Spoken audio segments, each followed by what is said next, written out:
Bel Air Glass, we have Gillian Lambourne, who was just back from the Nationals in Brisbane, having played goal shooter for New South Wales, so she's going to be a force to be contended with.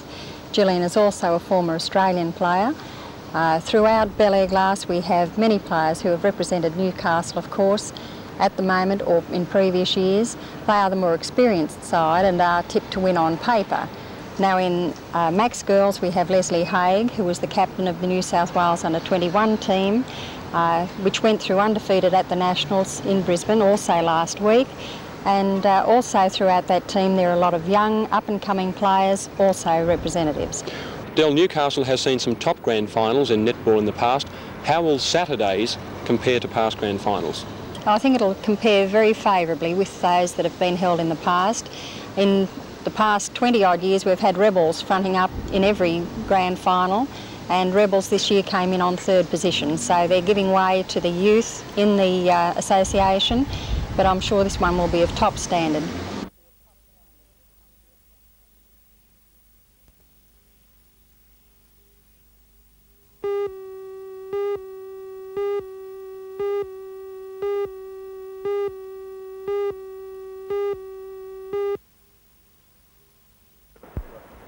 The controversial sewerage scheme involves an ocean outfall at this point at Nora Head.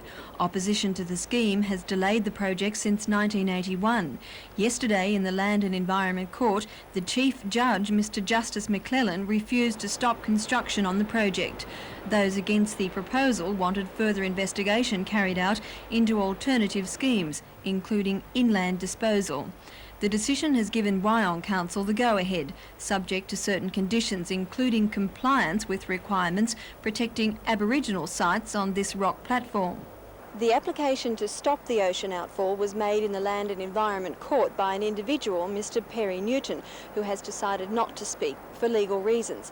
But he did have the support of other organisations, including the Nora Head Ratepayers Association. Spokesman Mr Neil Rose. I'm not sure exactly what's going to happen from here.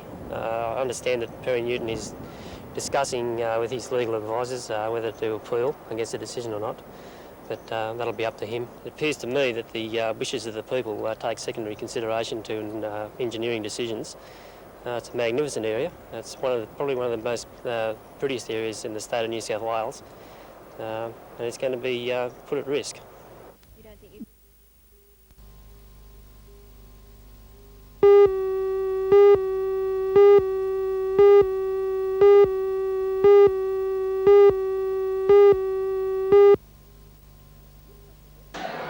Newcastle Repertory Club seems absolutely tireless in its job of bringing theatre to Newcastle people. Already this year it's put on 4 productions, and this is no mean feat, seeing as most of the members are full-time workers or students. The latest production is the Alan Ayckbourn farce Absurd Person Singular. I asked the director, Tricia Franks, what particular problems this play presented. Trish, for a start, the play has 3 sets. Do that create a lot of problems for your backstage people? Well, have you been backstage, Debbie, at Repertory? It causes enormous problems for our very small backstage area and for our stage crew. Luckily, with this particular crew, some of them are raw recruits and they're absolutely marvellous. Of course, we have to fit the set changes into no more than 15 minutes each time. So in rehearsal period up until last week it was 25 minutes, and they've got it down to a neat 15 minutes now. So as you can see, and I'm sure as you've seen the backstage area of Rep, it really is a tremendous feat for them. But Ayckbourn is well known for his horrendous settings, you know. Trish, it's an unusual play. How do you think Newcastle audiences will react to it? Well, I'm not too sure, actually. It's not your straight-out farce comedy. It really is a social satire.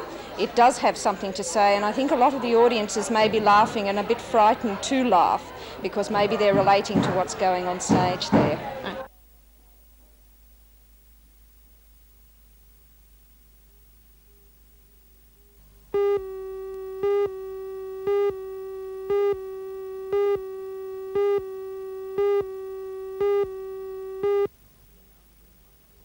The house in Marks Point Road is owned by Lochinvar butcher Frank Hill.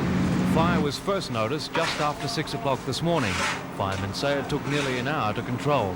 It's believed the fire was caused by an electrical fault in the upstairs kitchen. The top floor was severely burned with much of the roof destroyed.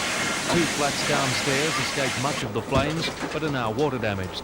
21-year-old Annette Northey, who lives in one of the ground floor flats, raised the alarm.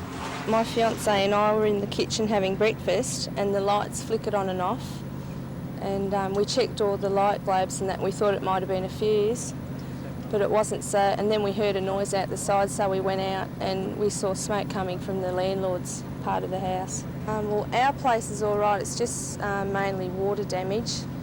Upstairs is okay, except for their bedroom, that's wrecked. But the landlord section is just burnt right out. They haven't saved anything.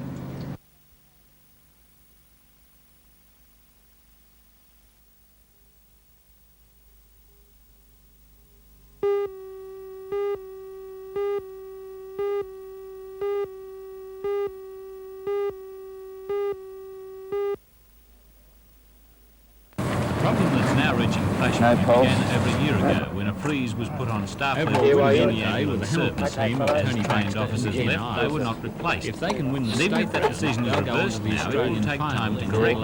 There are no instant ambulance officers. It takes time to train someone to assist and treat sick and injured people.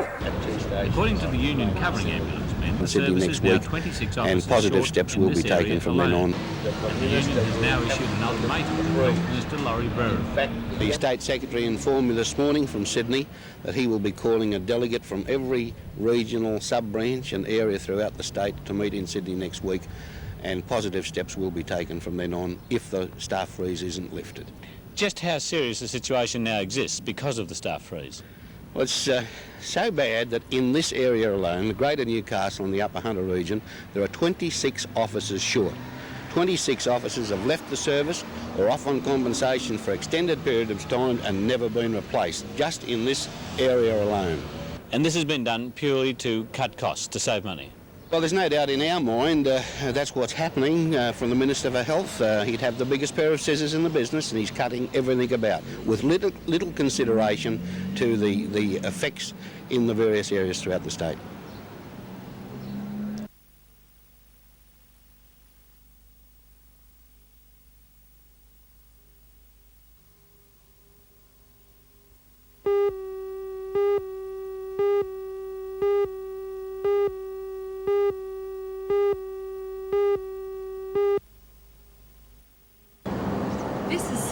all 3 by 1.5 metres of her. Susie is being lent to the Marching Koala Band by Hexham toy vendor Michael Franks, and she will lead the way at the Newcastle and Sydney League Grand Finals. Quite an honour for a bear from the bush. Unfortunately, Susie won't be making the long haul over to the United States with the rest of the troop. That's one of the drawbacks of her size, but she is sending a junior representative, as band manager Peter Cronin explains. I don't think this particular bear will go because sheer nature of its size and weight, but we will have a smaller mascot in the vicinity of about, say, 4 feet high. Which you'll leave over there? Which we'll leave over there, probably donate this to the city or the school within the city of Arcadia.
An offer has been made to Bradville by a consortium prepared to pay $13 million for the two contracts and the third in Devonport, Tasmania.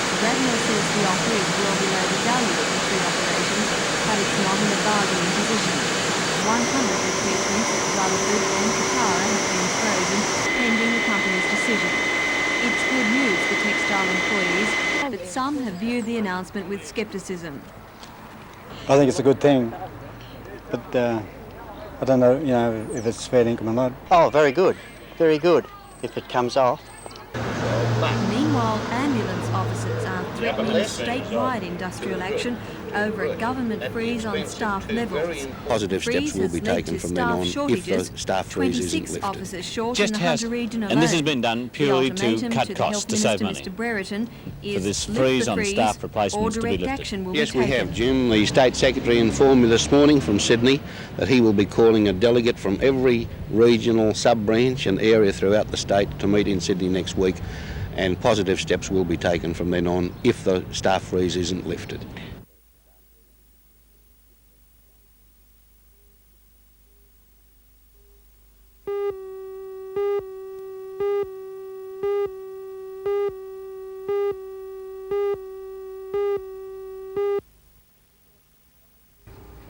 The opening, held in the courtyard of the modern college, has come 12 months after the doors were first opened to students. The function was attended by staff, students and officials from the Wyong Shire Council.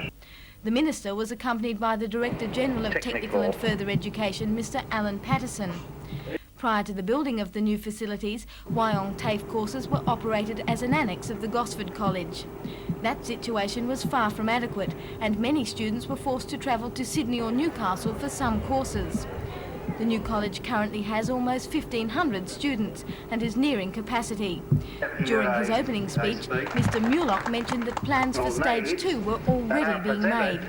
In unveiling the plaque, he said he was sure that the Wyong College would become an educational as well as an architectural showpiece. Mr. Mulock's services were certainly in demand on the Central Coast today. Following the Wyong ceremony, he was called upon to open Stage 2 of the Gosford Technical College. The $1.4 million extension has eased accommodation problems in the 10-year-old Stage 1 facilities. The new building houses a large library, 2 classrooms, a computer room and offices. Mr. Mulock said this afternoon that he felt sure that the demand for technical education on the Central Coast would continue to rise, creating a need for future development at both Gosford and Wyong.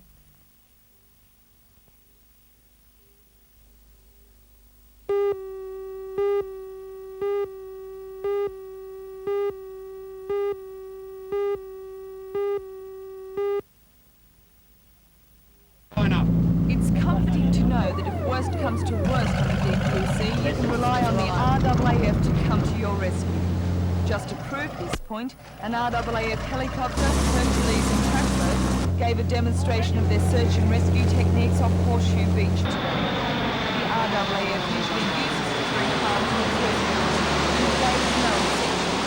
Firstly, the mighty Hercules flew overhead to drop smoke flares so that the wind direction could be gauged. Next, it swooped around again and dropped an air-sea survivor right on fire, completing the warm clothes, food, water, a radio and fuel. Negative, you have clearance from approach and... Then the helicopter took over. The decision taken to scoop the spider out of the water is enormous, but the operation went off without damage. Now to deposit the ill-fated sailor back into the crash-ready area. Not an easy task, but the crew managed it by an angel.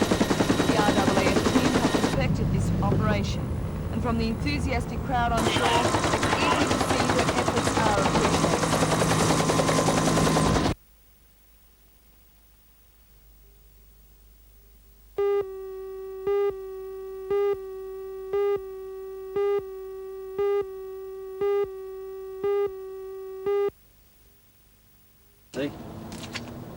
I think that'll be a real shot in the arm to the market. It's not so much the 0.5%, it's an indication of the trend, and I think that gives the public confidence. And I think particularly with people in the average home buying range, 50, 60, 70,000, it's a real shot in the arm. And with the new scheme on October 1, the market will certainly get up and run. Mr. Chapman believes the real estate business is on the up and up once again. He says the interest in the new $5 million Sunset Hills housing estate at Belmont North has been staggering. The 51 blocks, which range in price from $73,000 to $98,000, are in a bushland setting. And Mr Chapman claims it is the first acreage subdivision offered for sale in Lake Macquarie. It's really going to allow a sort of country-style living right in the city. To give you some conception, you've got average sizes of 2.5 to 3 acres, and that's a large portion of land for a home. I see beautiful homes out there. It'll be by far the best residential subdivision ever developed in Newcastle.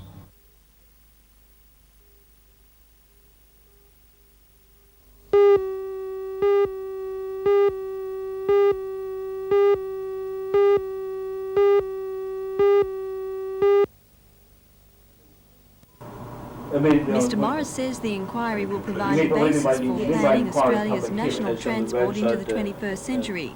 It will look at the needs and faults of the industry, the involvement of heavy vehicles in road crashes, and competition with rail transport. Mr Morris believes such an inquiry has never been carried out, and he says it will help get to the core of the industry's problems. In the road transport industry, we have a record rate of bankruptcies. Many of them are small businessmen, many of them self-employed. We have an escalating level of deficit, some $1,000 million a year being lost by the railways. Now, what we want to know is, why is this happening? Now, obviously there's something seriously wrong. How does it affect the average wage earner and businessman? Is it costing them? And out of that inquiry, we want to see a set of recommendations that we believe will lay down the guidelines for governments to take road transport and, to an extent, rail transport into the next century.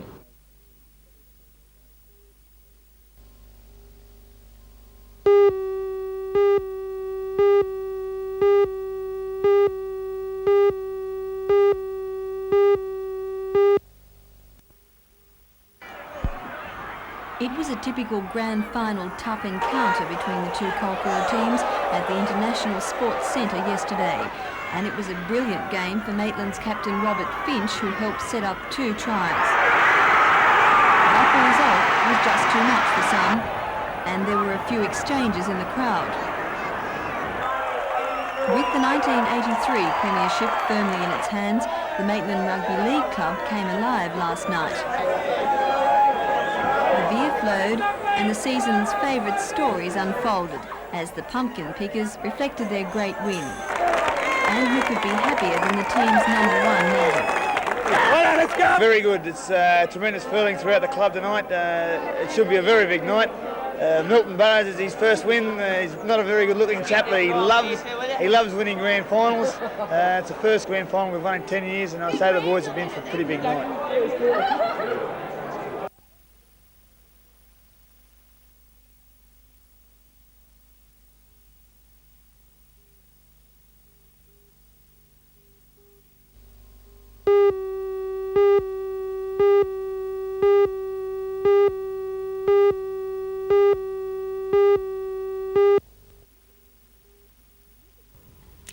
Metropolitan Players is looking more confident and more polished than I've seen in a number of years to come up with a highly entertaining production of how to succeed in business without really trying.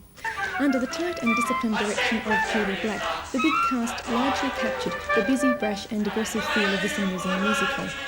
How to Succeed in Business Without Really Trying shows how window washer J. Pierpont Finch, a confident performance here from Alan Richards, makes it to chairman of the board in just 1 week by following an instruction manual. Well, it's a slight storyline, but there are lots of cynical comments on business practice to liven it up, and some big and bold songs to tap your feet along to, backed by a good 9-piece orchestra. My main gripe about How to Succeed in Business Without Really Trying, and this isn't really Metropolitan Players' fault, is that it's remarkably chauvinist in its attitude towards the secretaries in the piece at times, particularly in the first half. And as the first half is quite long, about 90 minutes, perhaps the director could have made a few judicious cuts to pull this show into the 1980s. There were pleasingly strong performances from all the principals, but perhaps best of all was Greg Moncrief as Bud Frump, the obnoxious young man who's got a job in the company only because he's the nephew of the president. Well, I think this shows that care and attention and hard work has paid off for Metropolitan Players. Okay.